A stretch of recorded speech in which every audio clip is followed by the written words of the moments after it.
En Bretagne, on trouve des lieux fantastiques. Des lieux naturels bien sûr, mais également des lieux créés de toutes pièces par la main de l'homme, notamment celle des artistes. C'est au centre de la Bretagne, tout près du petit village de Carnouët, que je découvre un lieu des plus surprenants. Après quelques heures de marche, au détour d'un chemin, de monumentales statues se révèlent à moi au travers des feuillages. Je découvre alors un lieu fascinant. Ici, nous ne sommes pas devant les mogwais de l'île de Pâques, ni face aux mégalithes de Stonehenge, mais dans la vallée des Saints, véritable sanctuaire dédié aux saints de Bretagne. Pour en savoir plus, je retrouve Amandine, mon guide, qui va me parler de ce projet, démarré il y a 10 ans et toujours en cours à ce jour. Un projet titanesque, voire pharaonique. Voilà, donc ici on est à Carnouët, dans les Côtes d'Armor, vraiment dans le centre Bretagne. L'idée vient de Philippe Abjean, qui en 2008 a créé l'association La Vallée des Saints avec Sébastien Minguy. Et l'idée c'était d'installer sur un site des statues monumentales à l'effigie des saints bretons.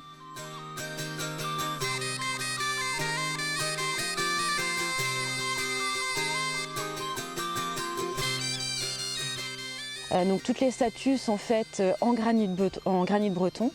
Et là l'idée en fait c'est de valoriser le patrimoine breton, son histoire, sa culture, à travers l'histoire de ces saints, de ces personnages qui sont arrivés en Bretagne à partir du 5e siècle, qui ont quitté la Grande-Bretagne, l'Irlande, et qui ont évangélisé la Bretagne et qui ont laissé beaucoup de traces dans notre région. Donc c'était tout ça qu'on avait envie de faire connaître, de mettre en valeur.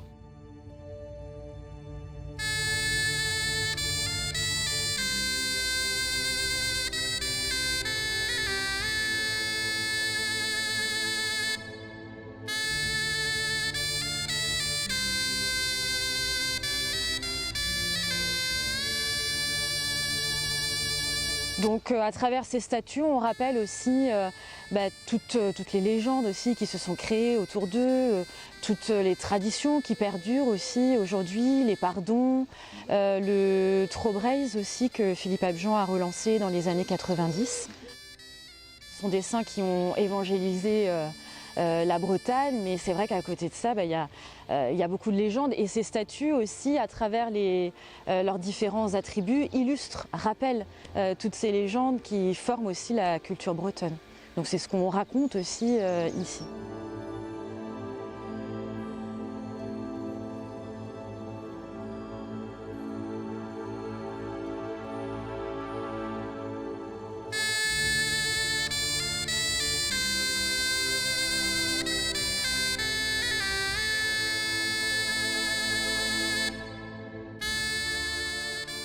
Et toutes ces statues, vous parliez de l'île de Pâques, parce que aussi ce sont des statues géantes, elles font entre 3,50 m jusqu'à 6,70 m. Là, la plus grande, Saint-Dénoile, qui a été faite en grès d'Erquy, a été installée le mois dernier.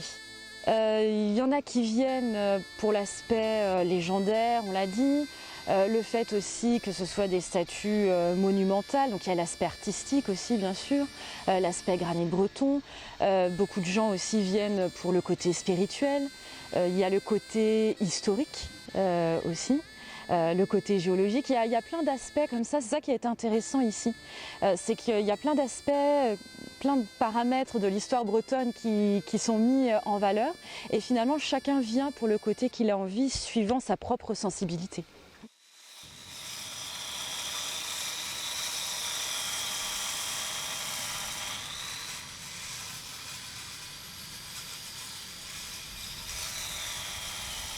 Donc les chantiers de sculpture se font sur place, à côté du site, de façon effectivement à ce que les visiteurs puissent voir les sculpteurs au travail. C'est vrai que c'est aussi impressionnant de les voir s'attaquer à ces énormes blocs de granit. Ça peut faire jusqu'à 20-25 tonnes au départ. Donc c'est vrai que c'est un joli complément à la visite aussi de pouvoir assister à ça. Comme on rajoute de nouvelles statues tous les ans, voilà, chaque année, oui, il y a un petit préféré qui va pouvoir se distinguer. Là, actuellement, il y a 122 statues sur le site. Et donc, les premières ont été faites en 2009. il y en avait 6. Donc voilà, en 10 ans, on est passé de 6 à 122 statues. Et c'est pas terminé puisqu'effectivement là, les sculpteurs sont au travail.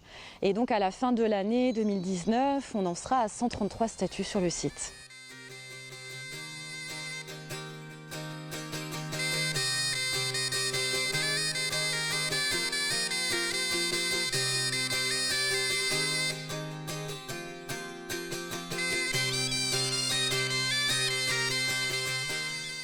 Alors l'année dernière, on a eu plus de 400 000 visiteurs. Donc voilà, d'année en année, de plus en plus de monde viennent. Puis il y a beaucoup de gens qui reviennent très régulièrement, puisque comme de nouvelles statues se rajoutent chaque année, on a beaucoup de fidèles, des gens qui aiment venir voir les nouvelles statues.